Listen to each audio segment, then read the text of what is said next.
day one of his inauguration as President of the United States, within 24 hours, he was calling upon the Justice Department to take steps to document and to prevent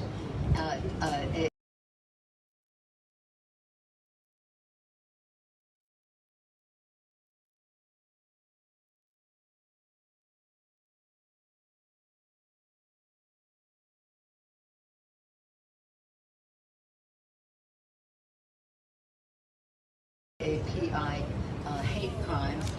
When he talked about COVID, his first speech on COVID to the nation, he talked about stopping AAPI hate crimes, and then of course last week to sign the bill. We were very proud because it was a bill that had very strong bipartisan support in the Congress, almost unanimous in the Senate, big strong vote in the House, strongly bipartisan. I salute our Grace Meng in the House, and Mazie Hirono in the Senate, and Tammy Duckworth in the Senate, and Judy Chu, the chair of the KPAC, of our Congressional Asian Pacific American Caucus in the House, and so many others who made that success possible.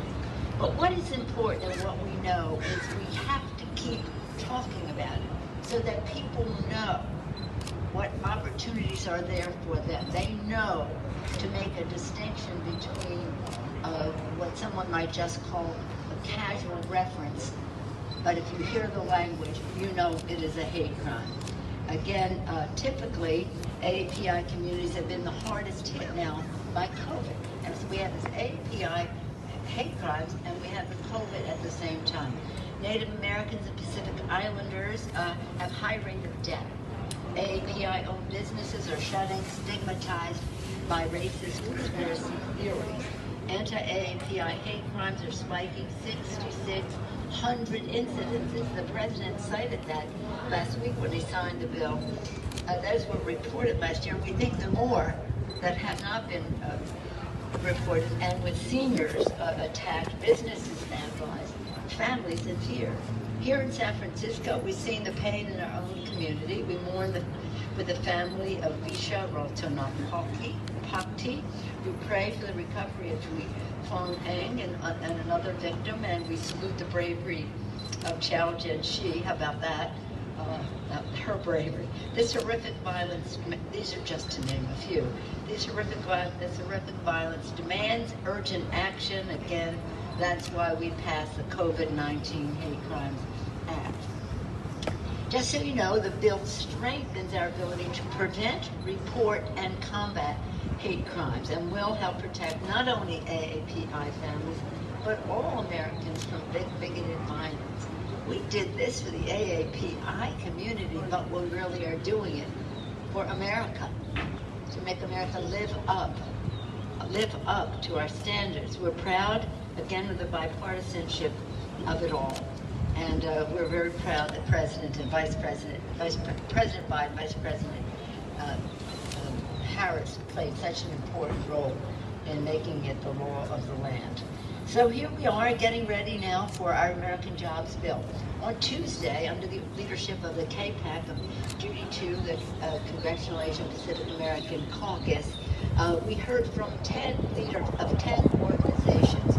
I don't have to explain to anyone here the beautiful diversity of the Asian community, Asian American community. So many manifestations, and we heard from them about how the Filipino community, which is very much in the lead in caregiving on COVID, has been disproportionately affected by infections and deaths. We heard in a discrete way from every manifestation of the community in terms of diversity, but also in terms of the purpose of their organizations, which will enable us, by listening, to do more to rid our country of this cancerous impact.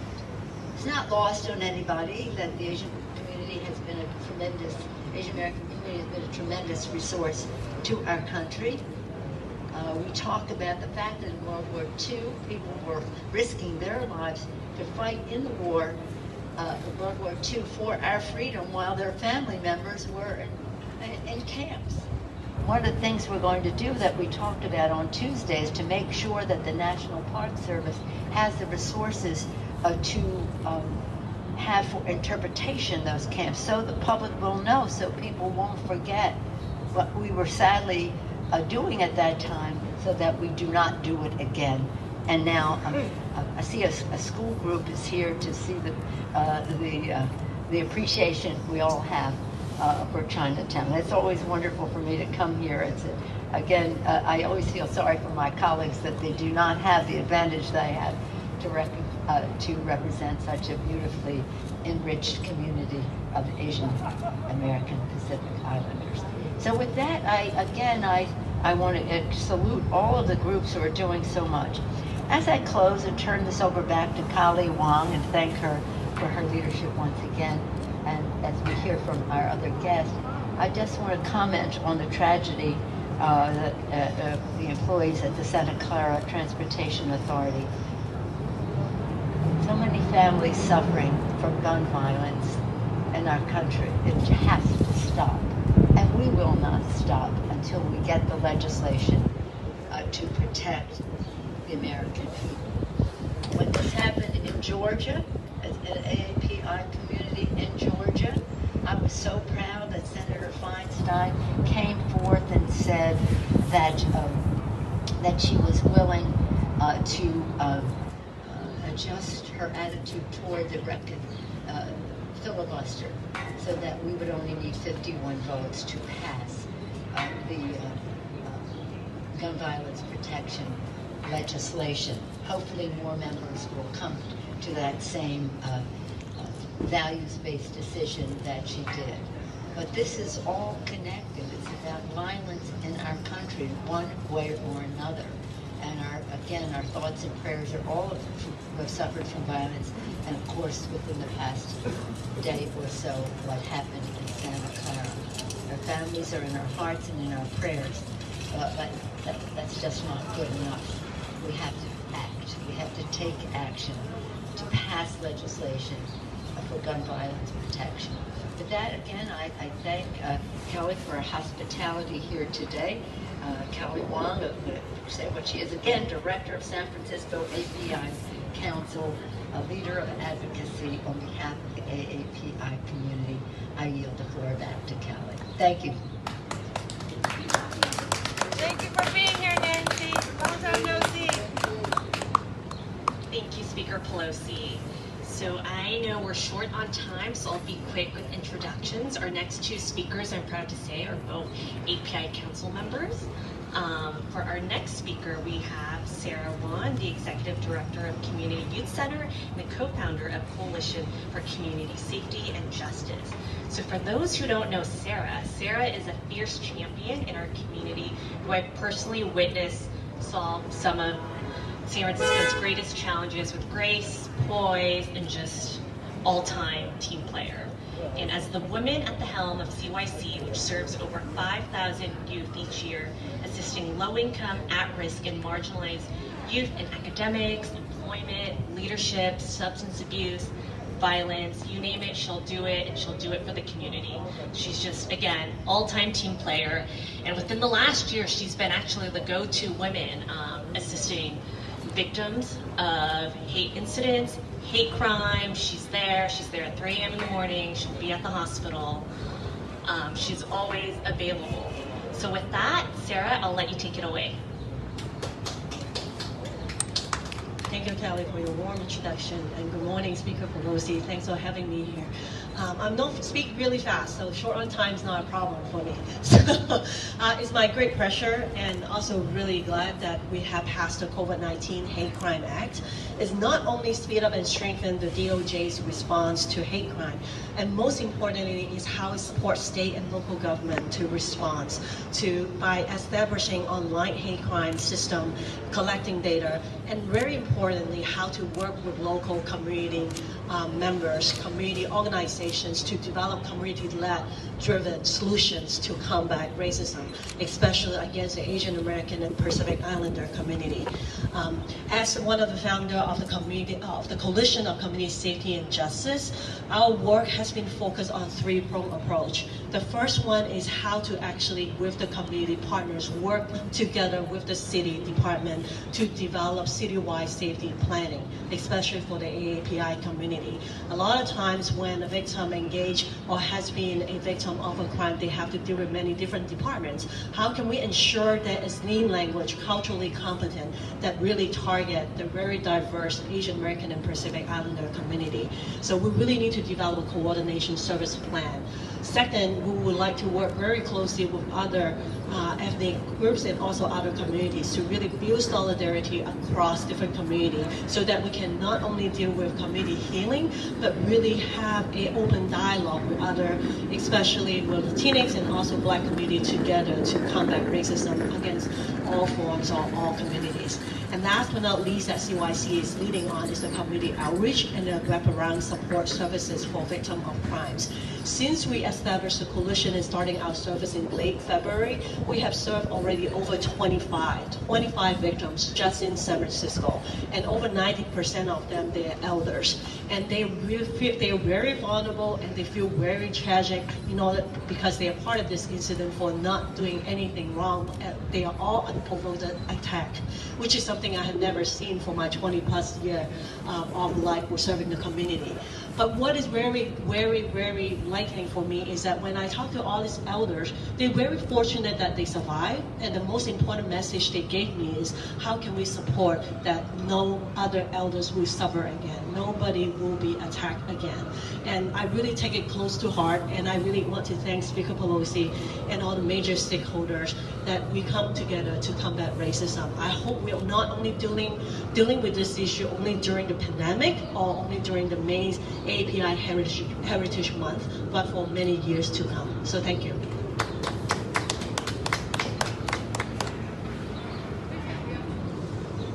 Thank you, Sarah. So our next speaker, Dean Ito Taylor. He is a champion in his own right and the fearless leader of API Legal Outreach, which provides legal advocacy for our most marginalized folks in our community. Under his leadership, his organization has launched programs serving immigrants, seniors, and domestic abuse survivors.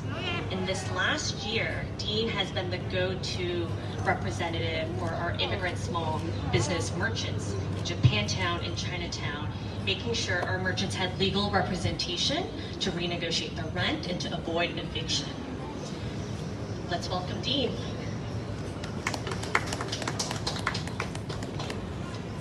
Thank you, Kelly, and thank you, Speaker Pelosi, for always being there for the API community, even when we had a different administration. You were always a champion for our community.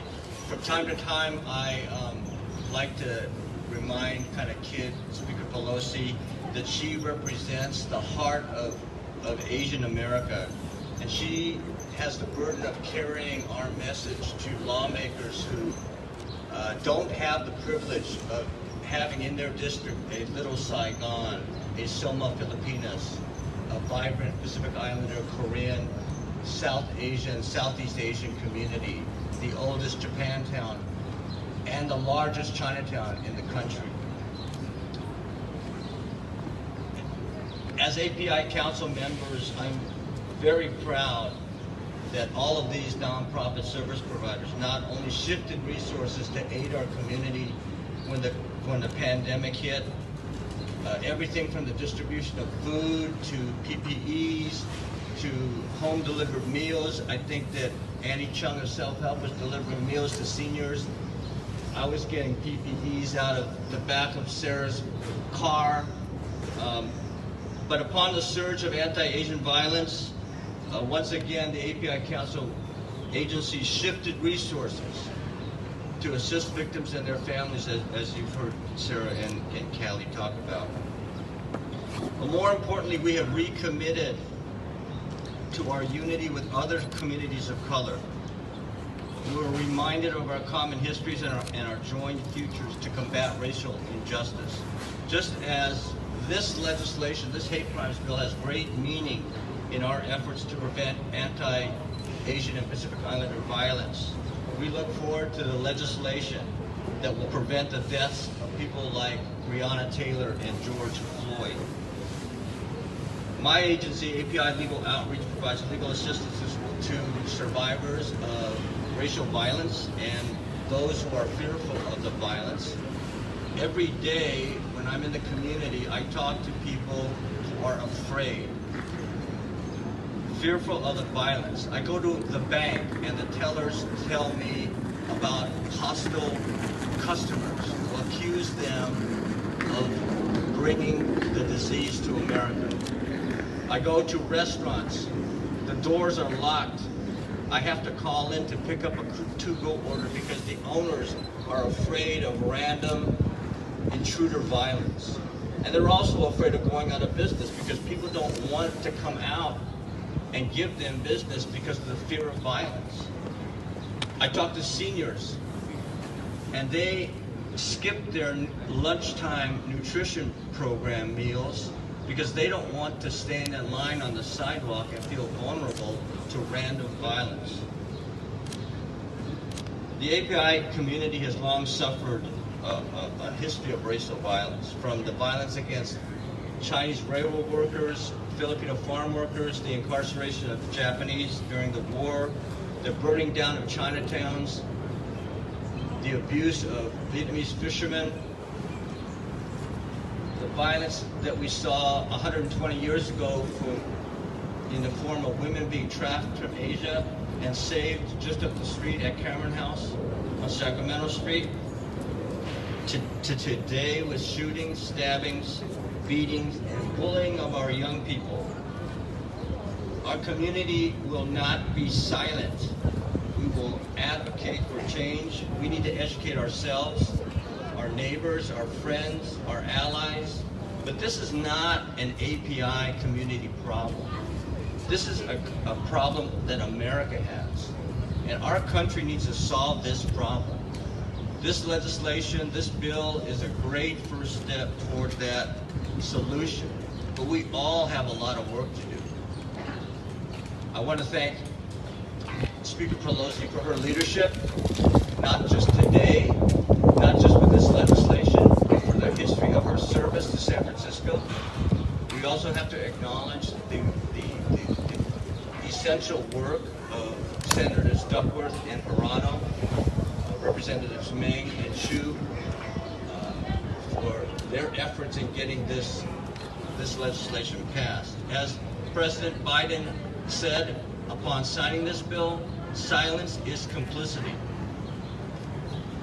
Just to end, our hearts go out to the families and survivors of the shooting in San Jose.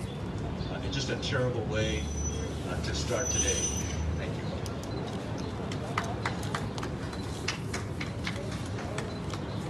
Thank you. Thank you very much, Dean and Sarah and Callie, Sarah, and Dean, for making all of the connections that you have made. That this is about America, this fight that we're having for the API community. I would like to have a little closer because for the questions, and they want to draw you into that. And I think we're pretty safe here in doing that. Dean just most recently, I mean, he's the most recent, I'll spring from some of what he said about George Floyd. 2 days ago, we had the family in the Capitol, and the president had the family in the White House, again, to raise the visibility and to say that we must stop violence in our country. It's really all connected. And that when Dean talked about Transcontinental Railroad and the credit that was not given the Asian American, the Chinese American community for building that. Now in retrospect, people understand better, but it shouldn't take this long. But the list goes on, and I won't, he said it so eloquently, I won't repeat it except to say how important it is.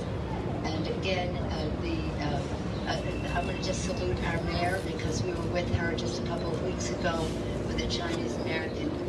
We had dedicated the Ed Lee housing project for veterans and people from the Asian Pacific American collaboration of us all working together, and the mayor has been very, very forward in her rejection of the hate crimes and has acted upon, been the leader in some of the initiatives. With that, any questions that you may have?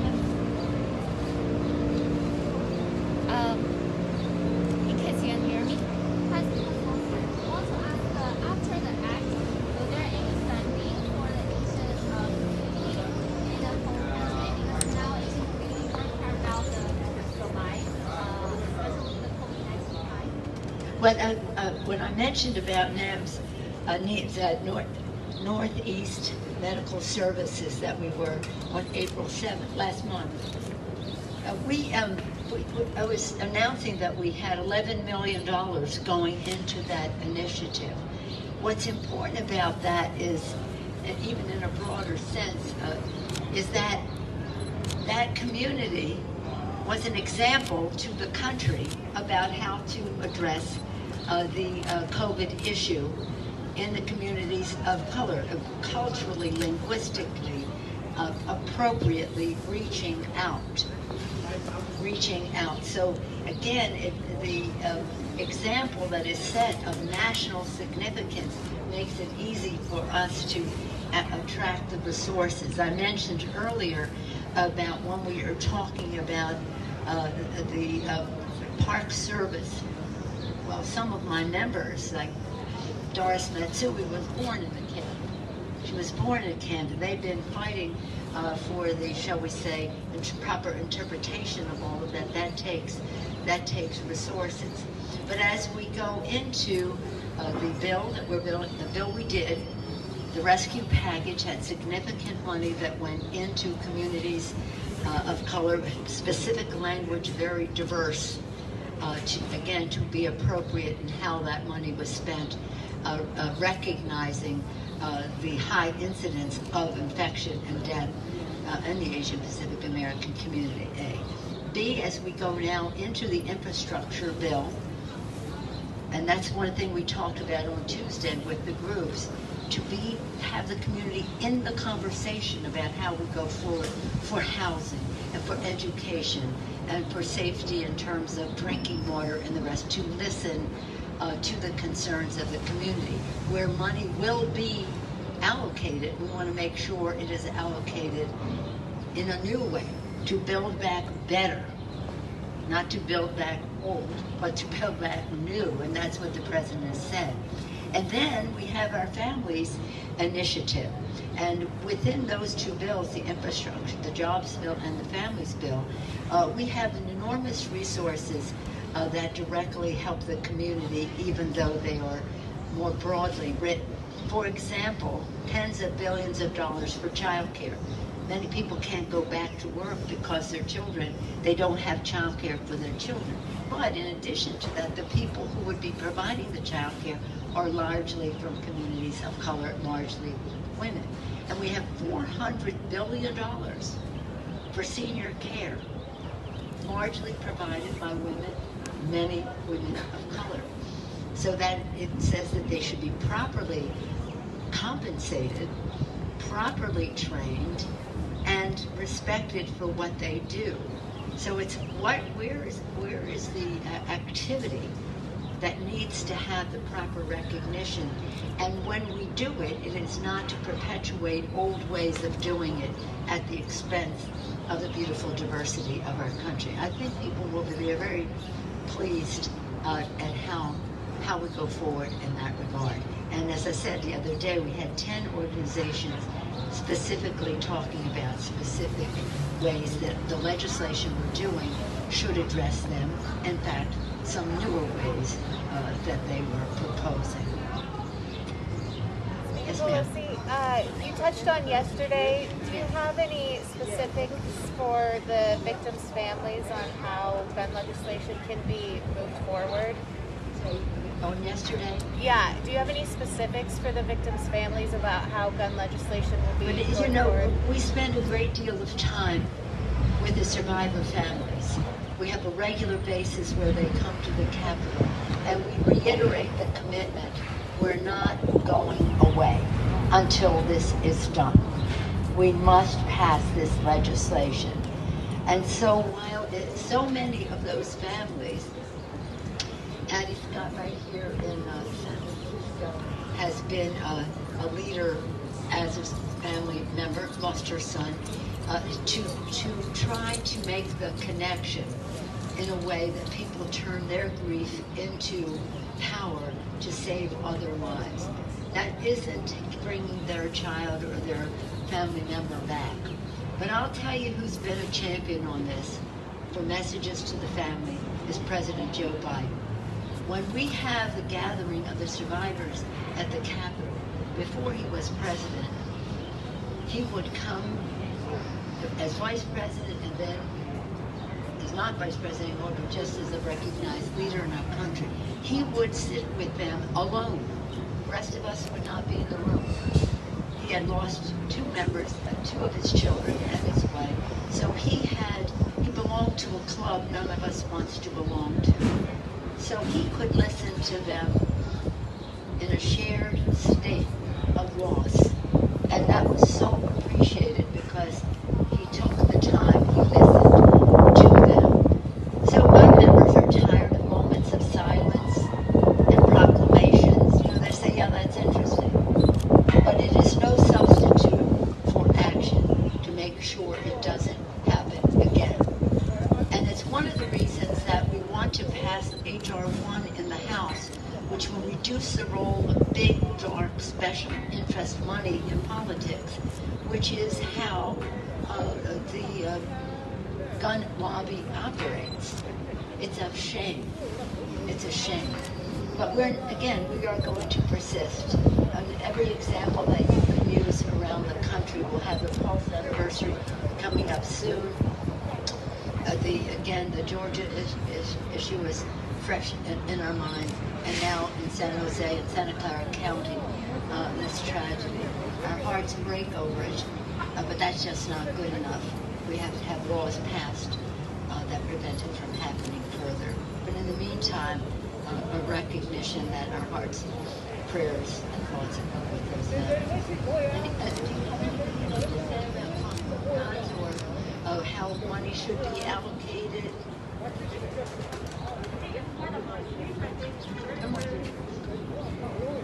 As part of my speech, it's very important for the state and local government to work closely with the local community partners, community organizations, together to truly develop a community-led, community-driven solutions to combat the anti-Asian hate, violence or hate crime. And we're doing it in San Francisco, and I really have full confidence that we'll do it for the state and also national level with our great leader. That is so important because the idea that we have these capable organizations which have the trust of members of the community. So if we're trying to do outreach, better to come from these community groups, that these are community-based solutions, again, that have trust that has been built over time, personal relationships, but also on the ongoing for the organization. We really cannot do it effectively without that. That's central to it. And if there are no other questions, I thank you so much for being here. And again, it affords me the opportunity once again